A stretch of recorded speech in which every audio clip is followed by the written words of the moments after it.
Welcome to A Slob Comes Clean, the podcast. I am Dana K. White. I share my personal deslobification process. As I figure out ways to keep my own home under control, I share the truth about cleaning and organizing strategies that actually work in real life for real people, people who don't love cleaning and organizing.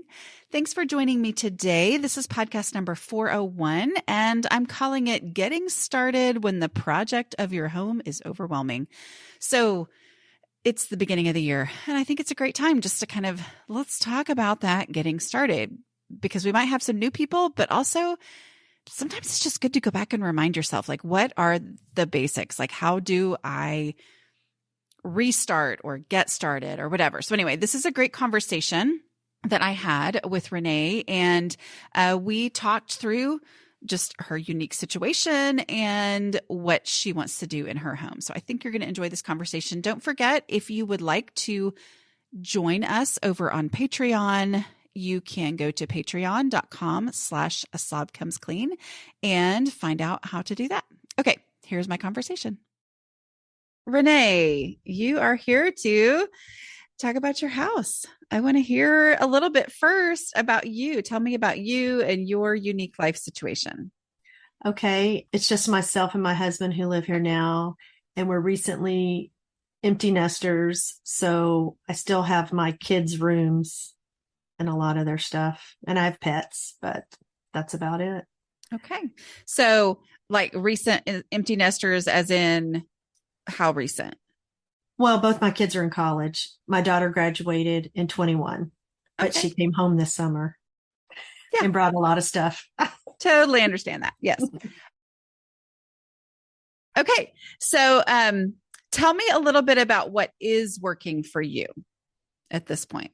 At this point, what I have been doing is I have been trying to do the dishes every night. Okay. At least do that in my kitchen, because that does make a huge difference. So I'm not spending all that time cleaning and cleaning and cleaning. So that's really about it. I just I don't have a schedule.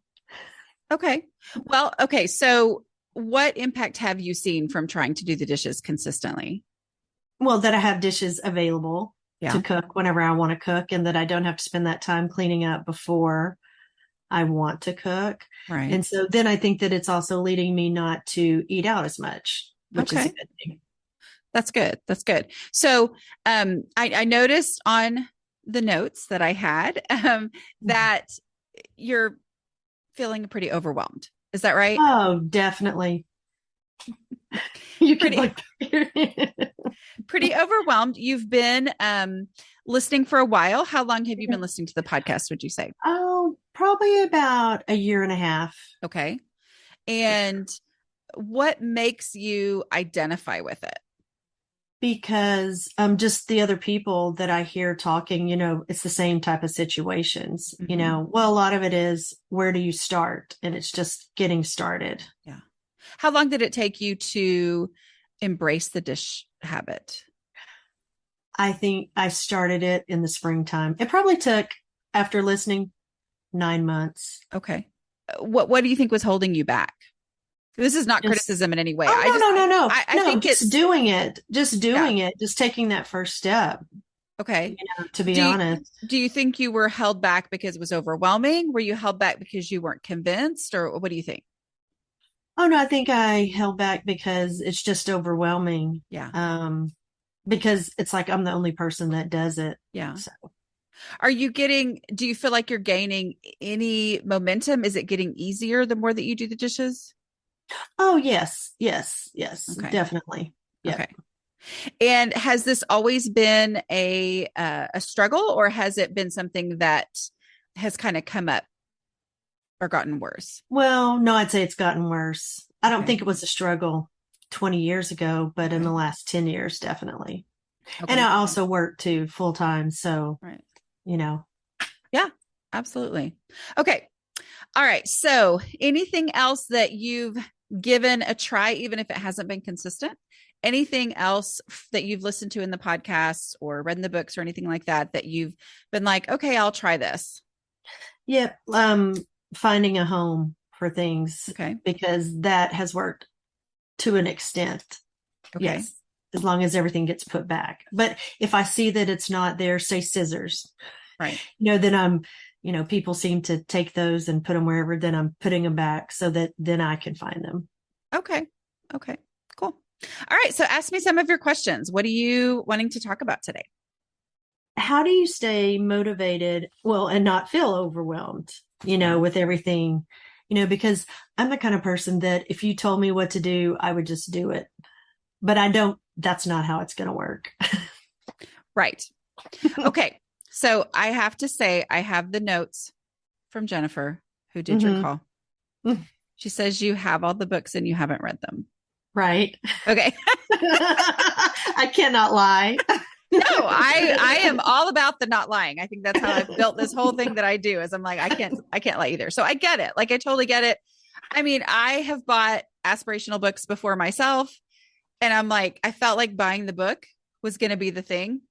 Yeah. But then if I don't read it, then wasn't a thing. You know what I mean? Right. So have you considered doing the audiobooks? And the reason I say this is you just told me, if you tell me what to do, then I'll know what to do. Right. Right. So, and that's what the podcasts are. And I get it, but the books themselves, like lay it out, do this first and then that, So, do you have the audiobooks? I don't. Okay. I don't. And that is something, I need to go to the library if I didn't want to purchase them to check them out there, but I have to renew my library card. So that's the step there.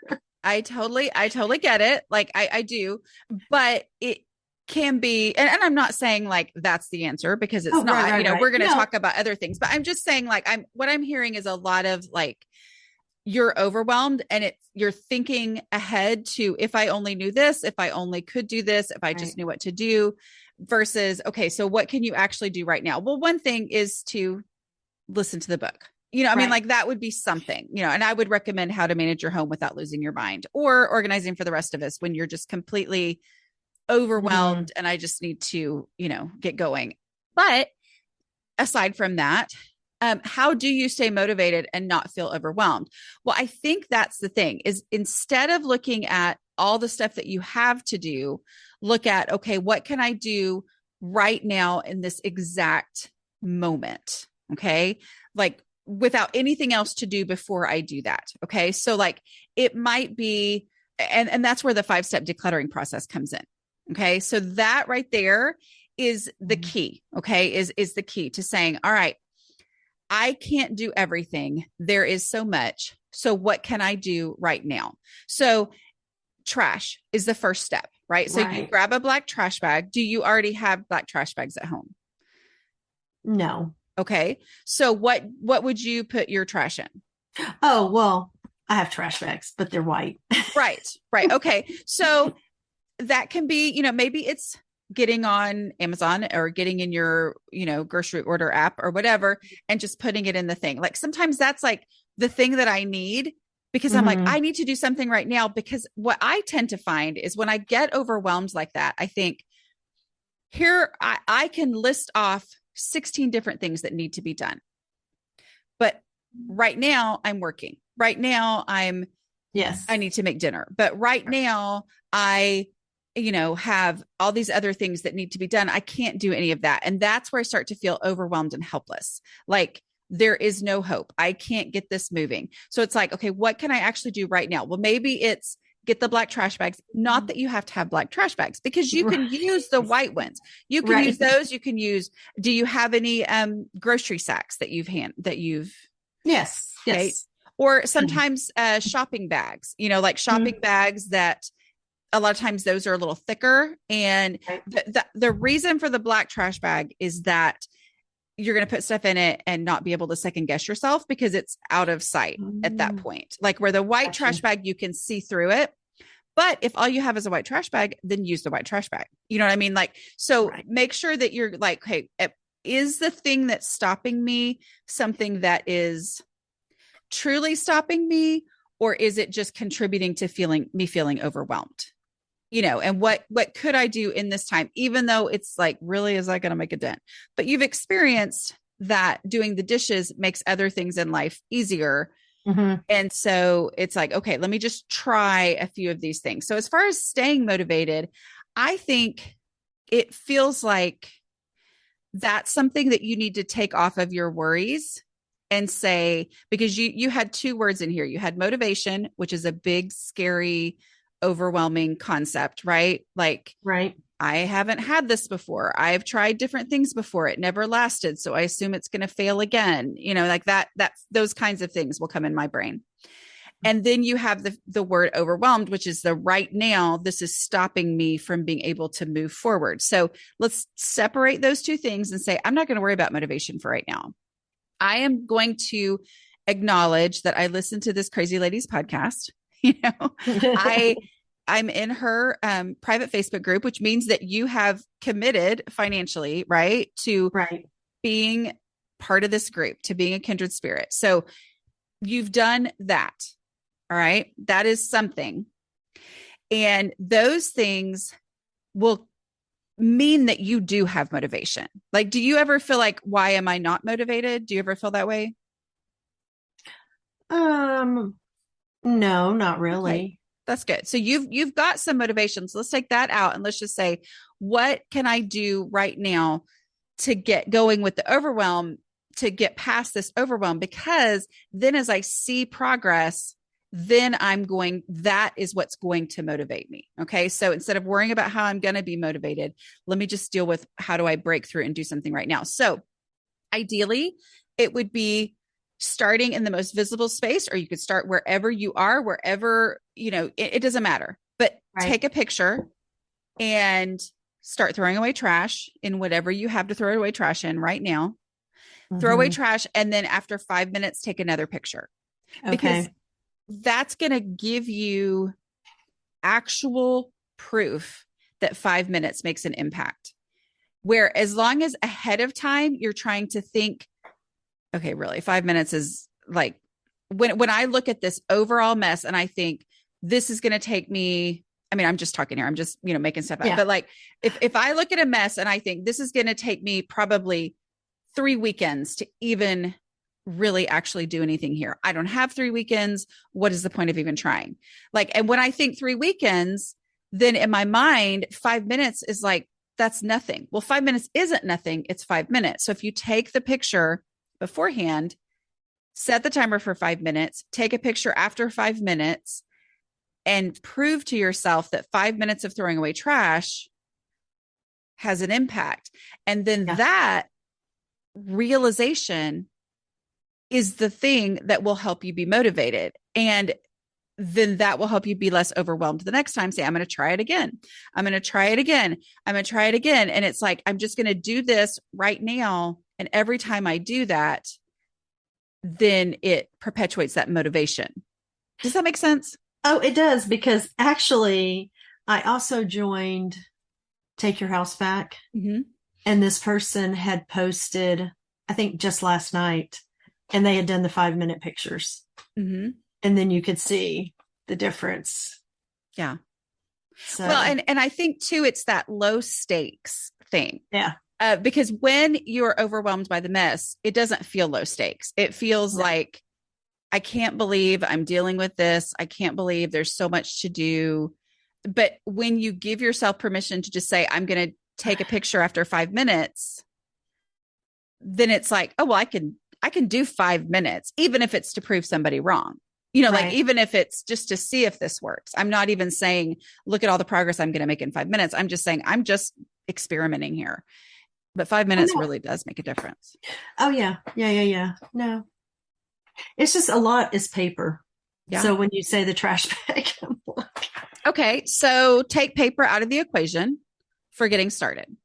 Okay. And say, paper is overwhelming to me. Paper is decisions. Paper is all this. Like it's going to be daunting. Okay, then I'm going to take 5 minutes to throw away trash that's not paper. Like the most obvious, because here's the thing. When I say trash, I'm talking about obvious trash that requires no decisions or analysis. All right. In your mind, the paper's all going to require decisions and analysis. So let me take 5 minutes to throw away other kinds of trash that don't require decisions and analysis. The more that you do that, the better you get at it. And the more you start to realize, oh, I bet you there's some paper here which doesn't require decisions and analysis, but we're not going to worry about that right now. You're going to build to that point. Just so doing the right now thing is key. Yeah. Okay. Yeah. No, that makes sense. So what's another question you want to talk about? Well, how do you provide loving guidance to your spouse and children, even though they're adult children? I know. I don't know if you've listened lately, but I've been like, I have. my adult children, even though like I just had one who is turning 19 today, so it's like, what do I call him now? I don't know. I haven't figured it out yet. Have you figured it out? I have not figured it out. Because it's almost like when they were teenagers, it was almost easier because you can say teenagers and that's fine. But when you say adult children, then it's like, I don't like to, 30. they don't want to be considered children in any way, at this stage. So, okay. So let's talk about that. The number one thing I will say is let's focus on the first stuff we talked about before we focus on this. Yeah. And I think, again, it's that looking ahead to, if I'm going to do this, it's going to mean I'm going to have to teach my family as well. Right. And yet that's not something you can do right now. Like you need to practice and feel more confident and see success and all that kind of stuff before you ever get to the point where you'll be ready to teach them. You know what I mean? And the other thing too, is to realize that you breaking through your own feelings of being overwhelmed, you making real visible progress is going to be teaching them before you ever actually say any words like, here, let me show you how to do something. Do you know what I mean? Yeah. Yeah. But that means focusing on your stuff and neutral stuff and just saying, okay, because that's the thing too, is when there's so much and there's going to be challenges of trying to help people through their own attachments to things. When you've got your own attachments to things, it's again, looking ahead instead of looking right now and saying, I am going to only work on, focus on, think about, do the things that I completely am able to do. No, I get that. Yeah. Because, well, really, it's I got to do what I need to do for myself and then get that going. So then that makes sense. Well, and for me, that was my story. I mean, it was so easy for me to see all the ways that I had failed my family, like that things I hadn't taught my kids. I could really think on that. I could see all of their clutter and their clutter issues, but I started by just worrying about my own stuff because I was in a situation where I hadn't even told my family what I was doing, but I would just focus on my own stuff. And then I started to understand it more because here's what I think. You're hearing things because you listen to the podcast, you're involved in the groups, and you look at what all there is to be done. You're overwhelmed by that. Mm-hmm. So it's like the real understanding is not going to come through the hearing. It's going to come through the trying, through the applying. Like if you try one small thing, then you're going to be like, oh, that's what all these people were saying or whatever in the groups, so going ahead and doing those small things, then you'll see the impact of that. So, but as far as like providing loving guidance, I mean, the number one thing is to worry about your stuff first.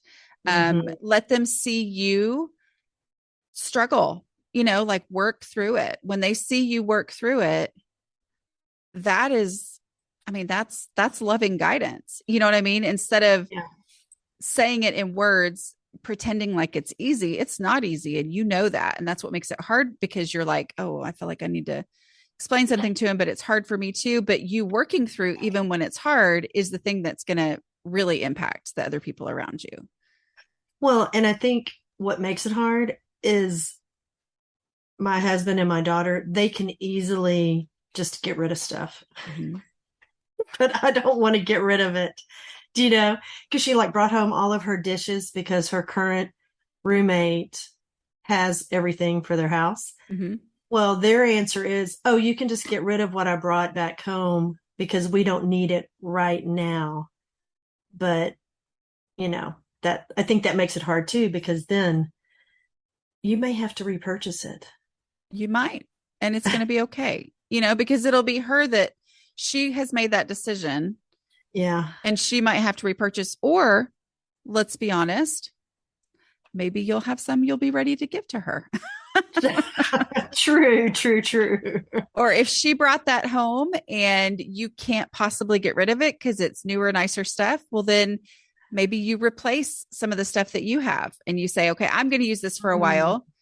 And then when she needs it again, she can either have it back or buy something new, or, she can have it back and I'll buy myself something new. I don't know, but That makes sense. yeah. And I think I understand that. It's like, wait a minute. I struggle sometimes. My daughter is like, she's pretty ruthless. I mean, it's not like she doesn't struggle with any of the clutter, but she'll just be like, no, no, I don't need it. I don't need it. I don't need it. And I'm like, what? And I think, no, I have my own issues that I've struggled with. And if she's not going to struggle with that, I'm like, okay, I'm going to let her let it go. And it's going to be okay. It's going to be okay. Okay. What else would you like to talk about? Okay. Well, are lists helpful? Because I'm a list person, but I don't know. Well, let me ask you, are lists helpful for you?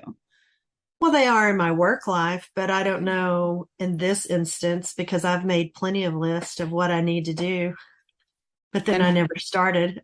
Okay. So, yeah. I mean, in general. Here's. Have you listened to the podcast where I talk about Project Brain?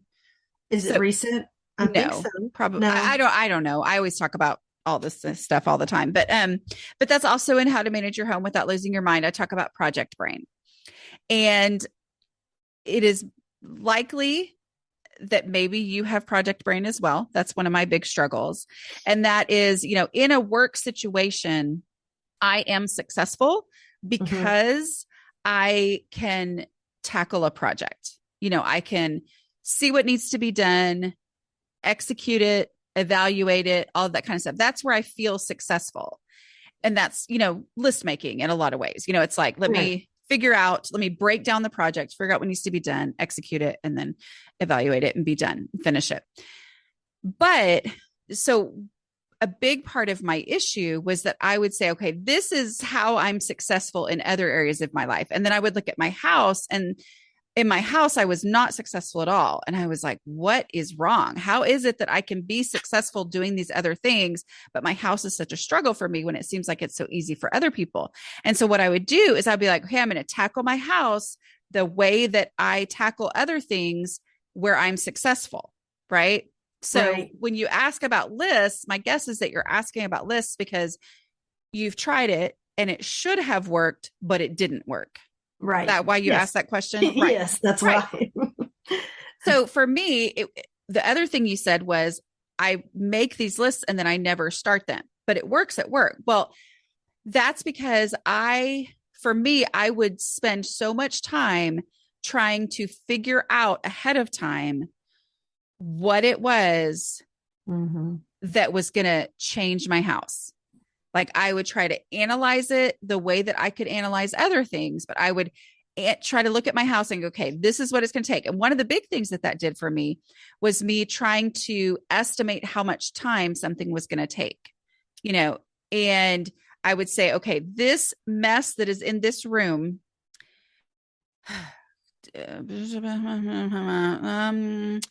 I think this would take me 4 days, because on the first day I would do this, and on the second day I would do this, and on the third day I would do this, and on the fourth day, then I would 4 days. Okay.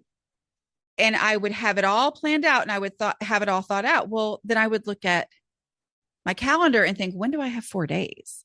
Like when do I have 4 days? I work, I've got all these responsibilities. And when I do have 4 days off, you know what I don't want to do? Declutter. And so then I would have 4 days where I could work on it, and then I still wouldn't. And meanwhile, I wasn't doing anything. Right. Like I had a huge plan of, if everything went perfectly, this room would look amazing. But that was all in theory. And so as long as I was treating my house that way and trying to tackle it in that way, I was not actually making any impact, because the other thing that would happen is I would think I had 4 days, or I would think, okay, I'm going to try to get this done in the 2 days that I do have.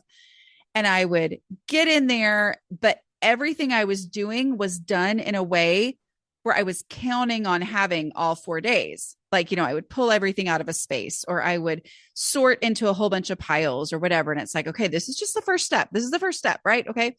Well, then life would happen, or I would be like, yeah, this is the worst, and I'm done. I'm not doing this anymore. I don't have to do it, and I would step away, and then it was worse than it was before. Right. Because what used to sort of kind of be in a place where I knew where it was, now it's all spread out everywhere. And it looks, it's just disastrous. And so then the next time I was estimating a project, I would add 2 more days onto it. Cause I'm like, well, it didn't work last time when I thought it was going to take 4 days. So I guess it must take 6 days or whatever, And so it's like all of those things, all of this planning, all of this tackling, all of this list making, I wasn't actually doing anything.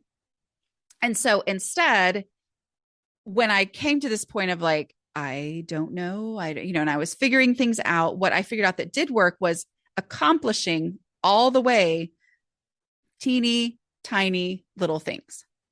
So instead of big plans, instead saying, what can I do in this exact moment right here and do all the way, which might just be taking I don't know, the dishes that have ended up on my desk. I'm sitting here looking at them right now as we're talking from my lunch today, but like taking these things and going and putting them away, and it's like, even though that's like, really, is that what I'm going to do with my time when there's so much that needs to be done? And yet, if I will just do that, this space looks so much better. It's less overwhelming. I am more likely to then come back the next time and be like, okay, I'm going to do a little bit more and a little bit more. But it's like accomplishing, it's that whole decluttering without making a bigger mess, which is, I know you've heard me talk about on the podcast. Like that's what it is. It's one item at a time, completed all the way. And then that is the way that ultimately my house changed, where when I would think of it as the whole project and make the big elaborate lists and the big elaborate plans, nothing happened. Or if I tried to make it happen, it backfired and it was a disaster. But when I said, okay, I'm going to do small things all the way, and then I can do another small thing all the way and another small thing all the way, that's when I started to gain actual real traction and momentum, because once it was done, it was done. Where not the dishes aren't going to show up on my desk again tomorrow when I eat lunch here or whatever, but it's not going to be a pile of dishes where, before I would have been like, oh, what's the point of doing that? So then it sits there. And then the next day, it adds to it. And I'm like, what's the point of doing that? It's just, and then the next day and the next day. And then all of a sudden I've got like, where are all the dishes in my kitchen? Oh, they're all on this thing. And it's this hugely overwhelming task, so it's that really seeing the power of those small little things. So I feel like, I feel like I'm probably disappointing you. Like, we're having, no. But everything you're saying is exactly what I've done. It's just like I would start a big project and then I have a pile of, say, clothes that I've gone through, but then I never finish. So then now in my bedroom, there's this big pile of clothes, but I never finished, right? Putting them away, or I want to add to it. So it would just be easier to do smaller things and not the whole closet at once. Right. Exactly. And the reason I say I feel like I'm disappointing you is that it's like, you want to know, how do I fix my house? Mm-hmm. And in reality, the answer is not fixing your house. The answer is finishing dealing with the desk, or even finishing dealing with just the trash on the desk. And then just the easy stuff that already has an established home somewhere else, taking those things, that's where the actual answer is. It's in those little small things done again and again and again. But when they're really done, then they're done. So like the issue with the pile of clothes is that because I've had many piles of clothes, so I totally understand. But when you go back, you're not going to be able to pick up where you left off because you're going to have to remember Mm-hmm. what exactly it was that you decided about these different things before. Which pile was which? Was there a pile of mending and a pile of donate and a pile of which pile was which? And then you find yourself going back through and redoing that work, which is where the frustration is, right? Right. Yeah. So instead of making a pile that felt like it was accomplishing a lot because it might have been 30 pieces of clothing, if you took out 5 pieces of clothing, made final decisions, acted on those decisions so that you never have to think about them again, you've actually made more progress. Right. Oh yeah, no. Yes. Yeah. Definitely. So it's that switching that mentality, which is the hardest thing. It is. But the way that you do it, like we talked about in your first question, how do you stay motivated and not feel overwhelmed?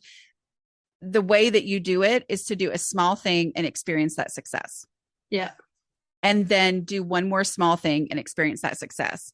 And then after you've done 20 small things and experience that success, that's when you start to go, oh, I'm starting to get it now. Okay, yeah. I'm starting to see how this is more powerful than big plans are. But until you experience that, it's hard. I mean, I still struggle with. I'm like, no, I want to make the big plan. I'm good at big plans. Okay. I'm good at making big things happen, but it's those. And that's what I used to say. I was like, I was so organized when I would direct plays. Like I had the notebook and everybody knew exactly where they were supposed to be and when, and it was all planned out. And so I was like, that's one of those little things I would say. I'm like, I can organize big things. I just can't organize the little day-to-day little things. And that was because I was trying to treat them in the same way where it's not a big project. It's little things that just have to be dealt with all the way. Right. So, oh no, that makes sense. Anything else you want to talk about? That's pretty much it. I mean, the main reason I listen to the podcast is because your honesty. I like that. And that's really about it. Well, I did want to go back because I have it highlighted on my list here. Are lists helpful? They can absolutely be helpful. Like when I'm tackling something that is a project and I need to remember all the details, absolutely lists are helpful. But the day-to-day stuff, it's important to me to have it boiled down so far that I don't even need a list. Do you know what I mean? Like, because that means I don't have any reason to not just go ahead and do the dishes. Because if I have to make a list that includes doing the dishes first, I can get caught up in the list, or I can use up all my time, my energy, my focus on the list and never have done the dishes, which means my house is not better off. So as far as the daily stuff, it's better for me to have it boiled down to the point where I don't have a list. But I'm not saying lists aren't helpful. They are helpful in project type situations, but your house is not a project. So yeah. and so many times a list is like, I've heard people talk about, you get the same feeling in your brain when you write something on a list as you do when you actually do it. And I'm like, that's great. And I don't know if that's scientifically true, if that's just what I interpreted from what someone said, but I'm like, that's great, except that my house is not any better off. And so it's like, if I'm feeling accomplished for having put it on a list and then my house doesn't look any better, no, then it's better for me to not have the list. You know what I mean? Like it's better for me to just go ahead and do small things in my house. So yeah. Anything else you want to talk about? I think that's pretty much it. Okay. Well, I mean, we didn't talk about that. I said I'm a hoarder. I don't know if it's necessarily that I'm a hoarder, but I think it's more everything is personal to me than anything. So yeah, I just got to move past that. Well, you don't have to move past it. Like, I want to acknowledge that you feel very attached to your stuff. I mean, like, the answer is not to say, oh, get over it. I mean, there are things in my life where I have to tell myself to get over something, but I'm not going to tell you that on this. But what I am going to tell you is that you can make progress even though you feel attached to stuff. Mm-hmm. You know, that's where the 5-step decluttering process, which send me an email and I'll send you the link to it. But anybody can download the printable of it if you subscribe to my newsletter at aslobcomesclean.com/5 FIVE. That's where this process, it takes the emotions out of it and it lets you make progress without using emotions, but acknowledging the emotions. Okay. So for example, trash, when I'm saying trash, I'm not trying to trick you into admitting that something is trash that you think is valuable. Like that's not what we're talking about. I'm literally talking about what you see as trash. Okay. And if you can't see any trash after you've truly looked at individual items, move to the next step. Like, we're not going to go, what's wrong? Why can't you admit that this is trash? That's not the process here, right? Like we don't do that. Instead, move on to the next step. Is there anything here that does already have a home that you don't have to think about? You just know what the home is and let's get it out of here. Okay. That is going to reduce what's in this space for you to deal with and kind of clear out anything that doesn't need to actually be thought about in any way. Okay. Because it's already done. And then is there anything here that you meant to donate that you already is obvious to you that it needs to be donated? Okay. Get that out. All right. And then when you get to this point, then we have the 2 decluttering questions, which the first one is, if I needed this item, where would I look for it first? Right. Okay. This is going to lead you through dealing with this item, acting on this item, even though you have attachment to it and you maybe feel like you should. Okay. But all we're going to say is, if I needed this item, where would I look for it first? And then whatever that place is, take it there right now. When you take it there right now, then you are forced to accept reality. Either there's no space for it, and so something needs to leave that space to make the space for it. Ideally, either trash or obvious donations, clutter. Okay. And remove that so that you have the space for it in that place. Okay.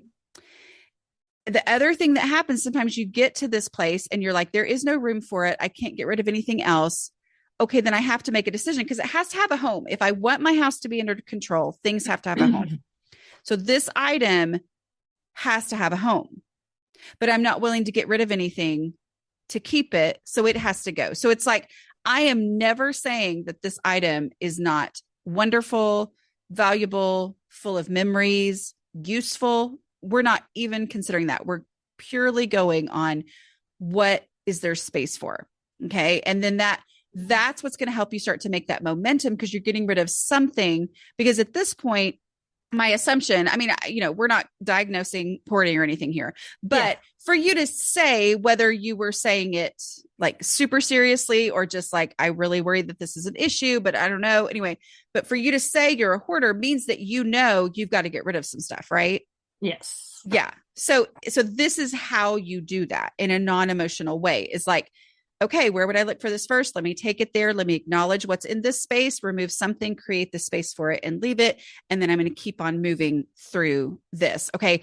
Meanwhile, something is leaving your house, whether it's trash and easy stuff and clutter from this space where you took it, or the item itself, because you get there and you realize there's not any place for it, Yeah. Yeah, no. Yeah. And then just acknowledging that once you have removed anything that just doesn't need to be there at all, and you're down to, this is the stuff I would look in this space, then you consolidate. That's the first step of, implementing the container concept. And that is non-emotional, right? I mean, it's fun kind of, because you're like putting all of this type of item together and all of this type of item together. And just you're doing that. And that action helps reveal, oh, I've got 27 of this item.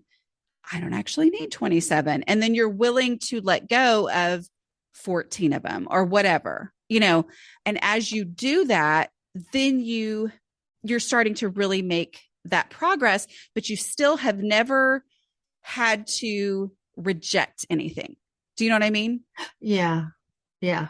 Because I feel like what you're saying with the hoarding thing is you feel like it's you have a hard time feeling like you're rejecting and not seeing the value in stuff like your daughter's dishes. You're like, but these things are useful.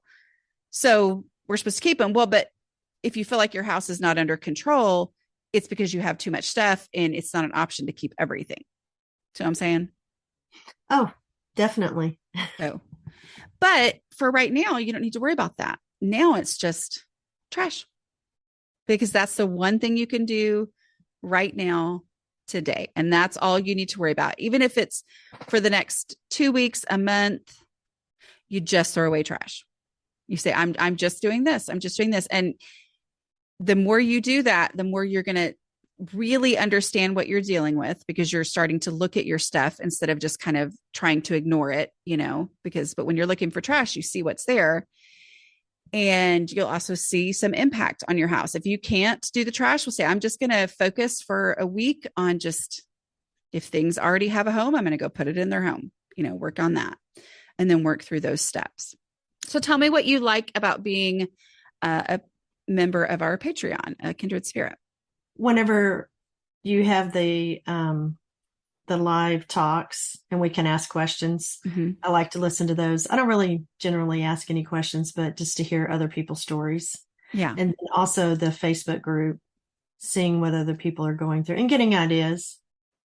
Yeah, it's such a supportive group and they all completely understand, and nobody's like, what? Why do you struggle with this? I think everybody's just like, okay, yeah, got it. Here's how I've had those same feelings, those same thoughts, and here's how I've worked through it.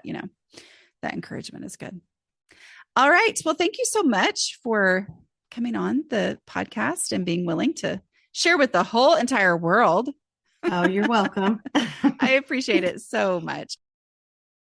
All right. I hope y'all enjoyed that. I hope you were able to take things from it that you can apply in your own home. Don't forget, if you would like to join us over in the Kindred Spirits group, that's what we call ourselves, go to patreon.com/A Slob Comes Clean. All right. I will talk to y'all next week. Bye.